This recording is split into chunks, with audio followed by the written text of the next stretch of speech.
What is up, you guys? How are y'all doing? Hope you guys are having a good time.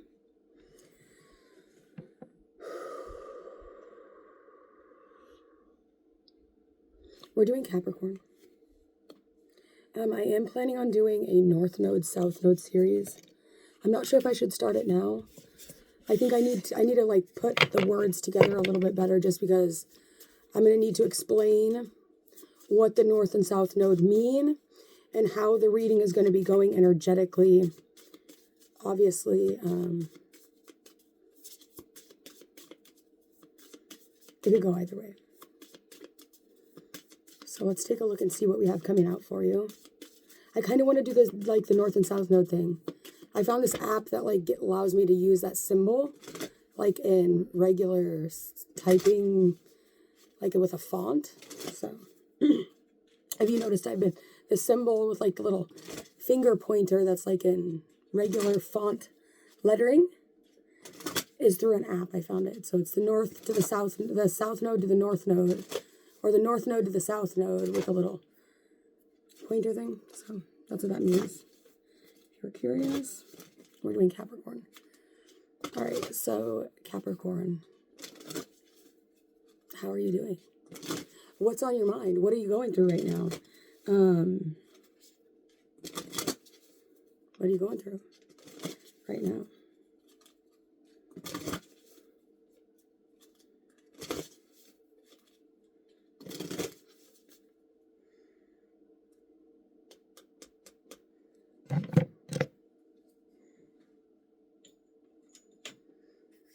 Ooh, I'm nervous. I don't know why. All right, let's do this. Let's start with your South Node. So your South Node, you could potentially have your South Node in Cancer. Your South Node is always going to be opposite to you. So if you're talking about like cross watchers, this would be what a cross watcher is. Let's do this.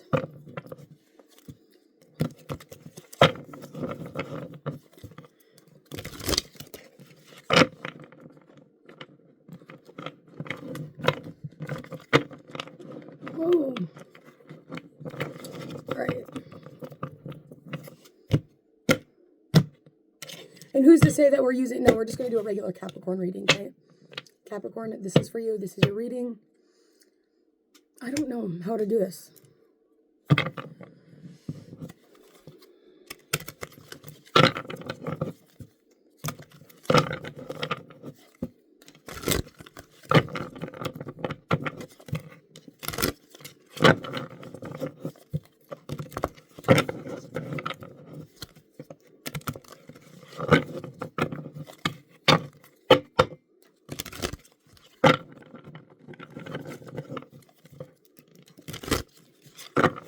Is this the right deck to use for Capricorn? I have no idea.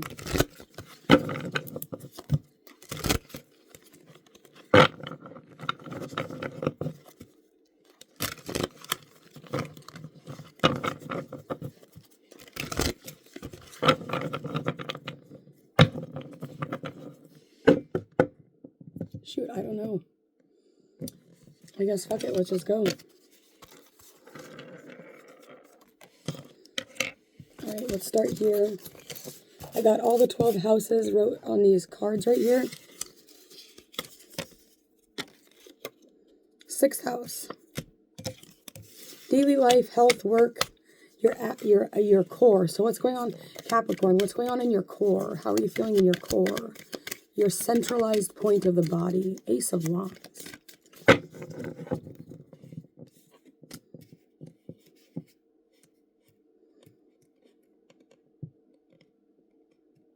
You feel like somebody's got you by the balls maybe a little bit in life right now. Or maybe you're just feeling like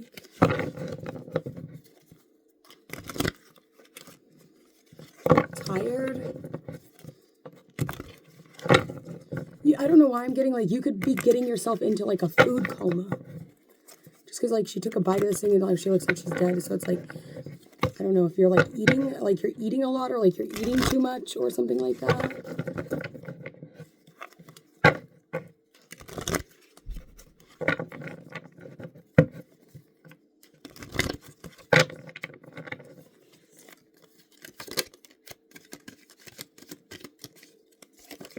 You could be trying to eat your vegetables. Maybe like you are a vegetable, or the Knight of Cups. You could be making an advancement towards someone. There could be somebody that like you have a lot of passion for, somebody you want to fuck, somebody you want to sleep with, somebody you want to tap your toe in and taste the waters or test the waters with someone or within someone or for someone. The Emperor. Okay. Whatever this situation is, say there's something in your life right now that might seem really difficult. Or something might seem... There's something here about like the wetness versus the dryness. You could potentially be be in a situation where it's like you started a relationship or you were in a relationship or something like that, where at first it was very emotional, it was very watery, it was very wet, like you were almost even uncomfortable with the amount of water that you were greeted with, the amount of emotion, the amount of feeling that you were experiencing.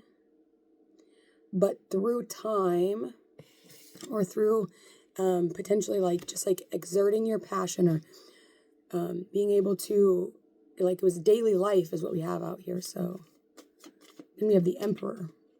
It's like repetition. Something happening over and over again caused what was at one point in time a very emotional situation, a not very emotional situation anymore.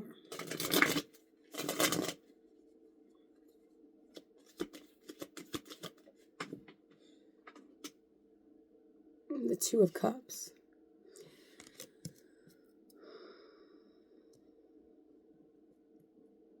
Venus in Cancer.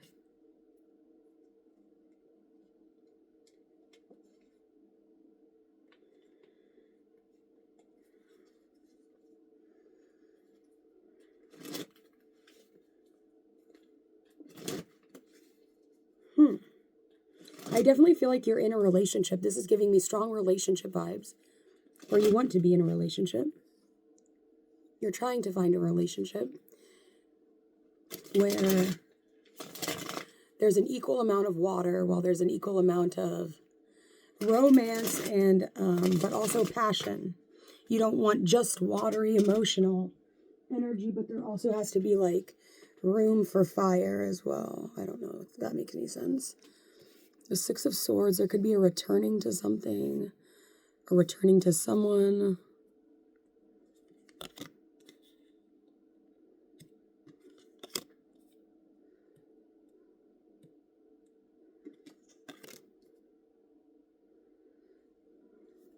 It's a fucking great reading, honestly.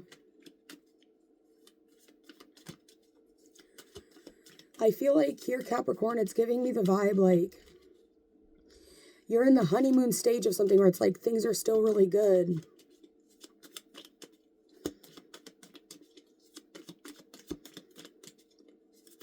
So don't fuck it up. Just like bask in the goodness of it now. Yeah, there's the Ace of Cups.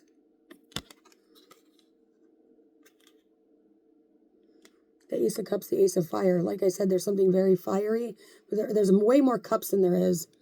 There's not really any fire. There's one wand, which could talk about, I don't know. It's looking good. This is your daily life, your health, and your work. So whatever you're doing on a daily basis for health and work, it's looking like it's pretty good. I feel like you're in control. You could potentially have like a helper or a worker or somebody in your life that you see on the daily.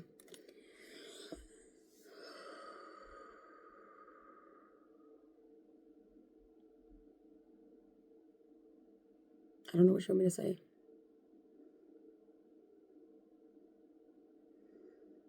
You have choices, but I feel like all of these choices, you might be kind of slow to making these choices, or someone is moving kind of slowly to make these choices that they know they need to make. But at the end of it all, it really just looks good.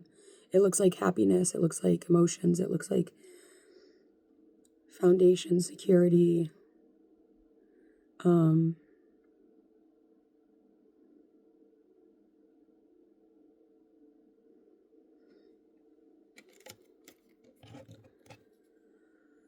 This deck isn't giving me any answers of what I need to know. Okay, what do I need to know? What does Capricorn need to know in regards to this Ace of Wands? Interference. 8 of Swords. What's the underlying energy behind the High Priestess, behind this Knight of Wands, or this Knight of Cups? What's the underlying energy of this Emperor energy? The King of Wands. I wanted to say fire, that fire was coming out here. So we have the 8 of Swords, the High Priestess, and the King of Wands. We definitely show up with a bang, right? Now, there is an energy here of feeling a little bit like your hands are tied behind your back. You're not really able to maybe go as deeply into something as you want. There's an interference, okay? There's something interfering. There's something in the physical life that's interfering with something. There's an interference. That's the key word I'm getting here.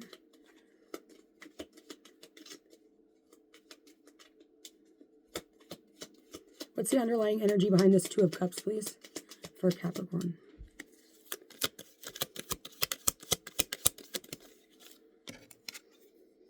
The Princess of Discs, or the Page of Pentacles. Huh.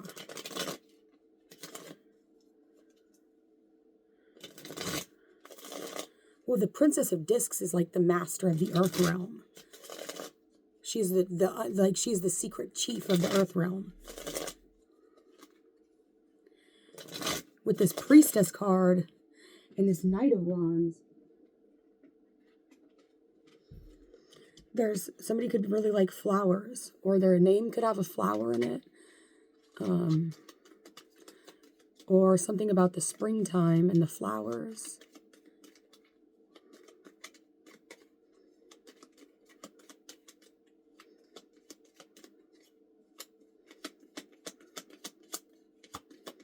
Underlying energy of the 6 of Swords. Sorry if this isn't giving you much information.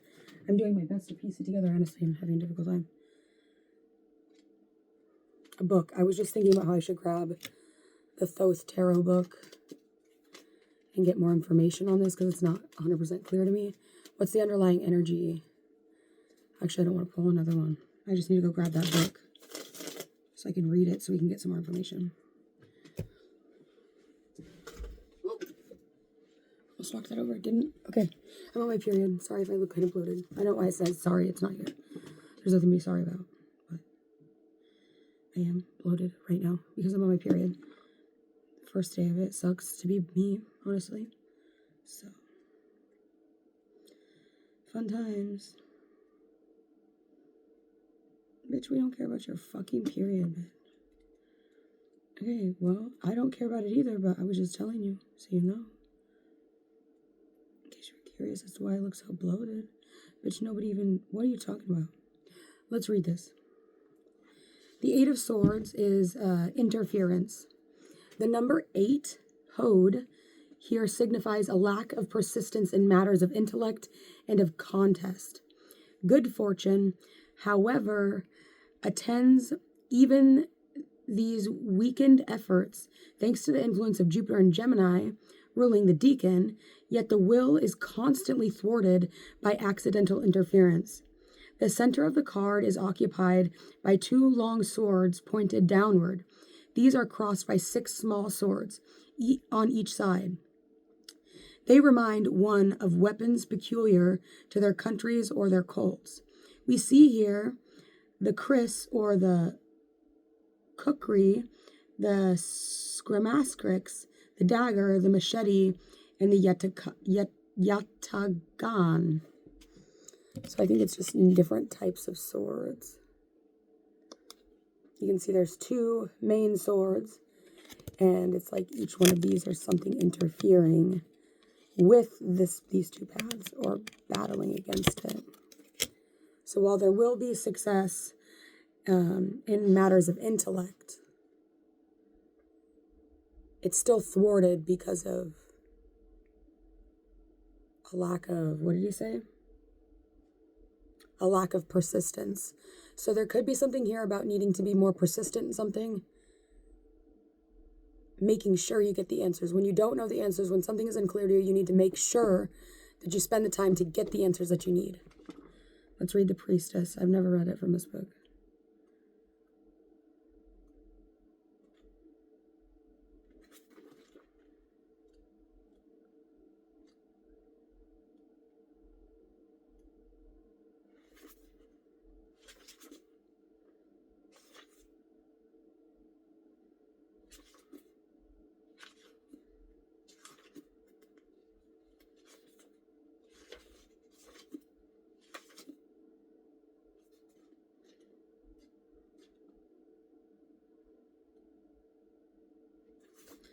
The High Priestess. This card is referred to as the letter Gimel, which means a camel. The symbolism of the camel is explained later. This card refers to the moon. The moon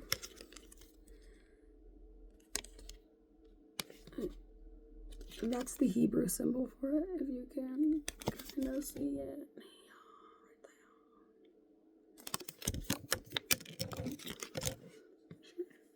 Okay.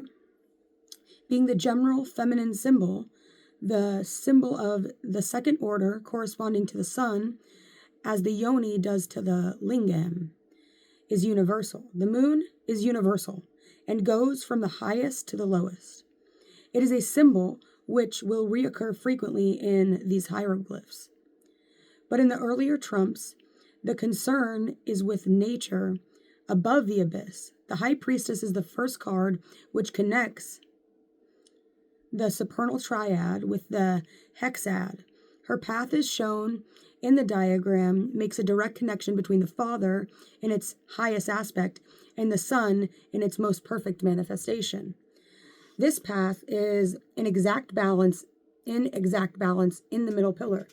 There is here, therefore, the purest and most exalted conception of the moon. At the other end of the scale is at 218 QV. I don't know what the fuck that means.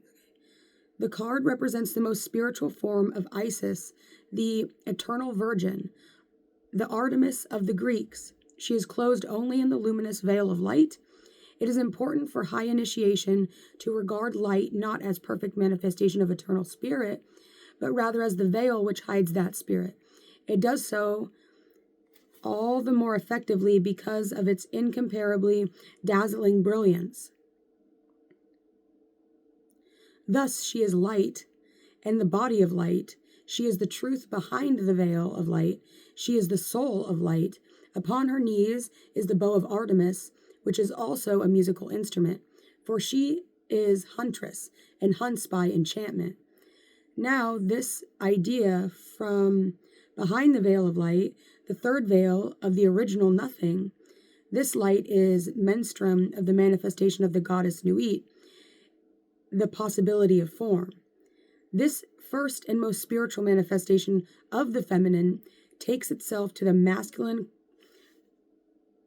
correlative by formulating in itself any geometrical point from which to contemplate possibility.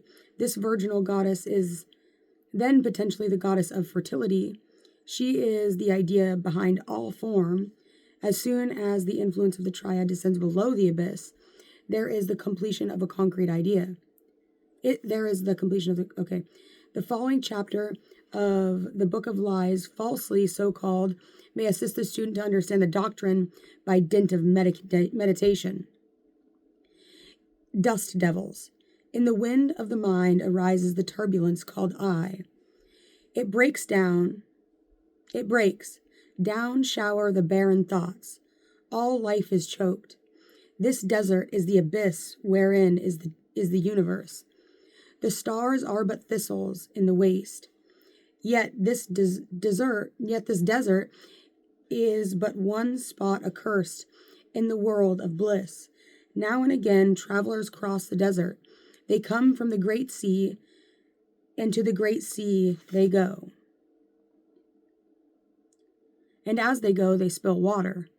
One day they will irrigate the desert till it flower. See, 5 footprints of a camel. VVVVV.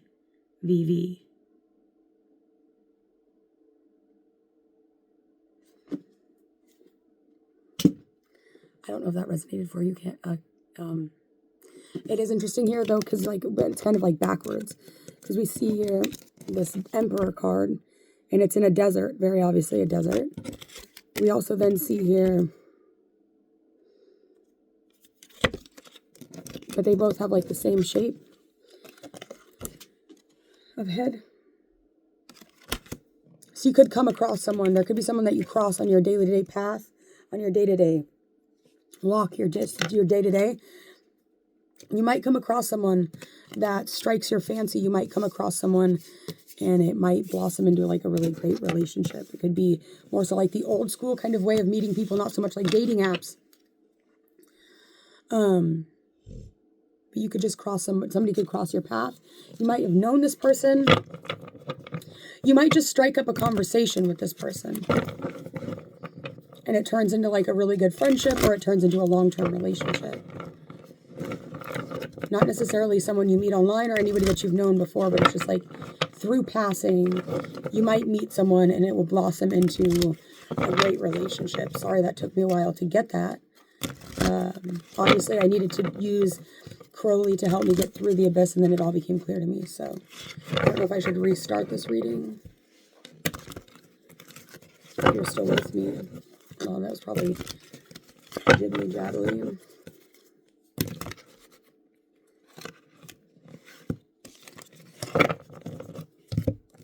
So be aware of people when you're out in public that stand out to you. It could be worth talking to them. The Chariot is in reverse. Somebody could be having issues with their car.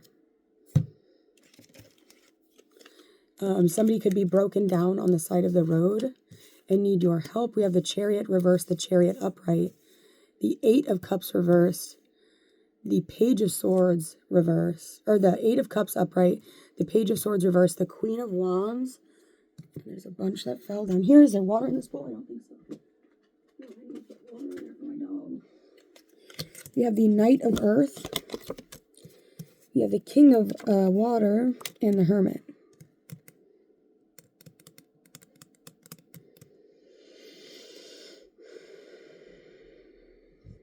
You could definitely meet this person by way of cars, by way of needing help with your transportation. You could be getting your car fixed, your oil changed.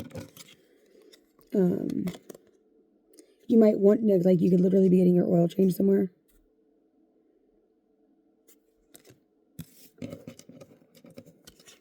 Your tires worked on. I don't know if I could have shown you that.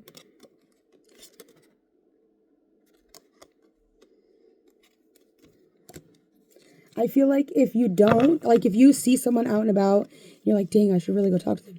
And you don't actually go and talk to them, you're going to regret it later if you don't. This person's, you're going to think about them, and then you're going to want to wish you had talked to them. You're just going to tell there's something about this person that is special, that is worth talking to.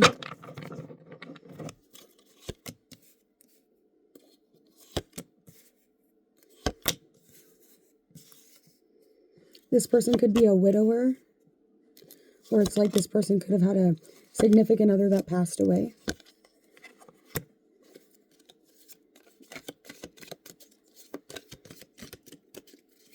She'll definitely be down to fuck, though. For certain. If that's what you're trying to do. She'll definitely be DTF. DTF down to slob on your knob. Like corn on your cob. Okay, I gotta go. That's all I got for you, Capricorn. Thanks for the reading, and I hope that you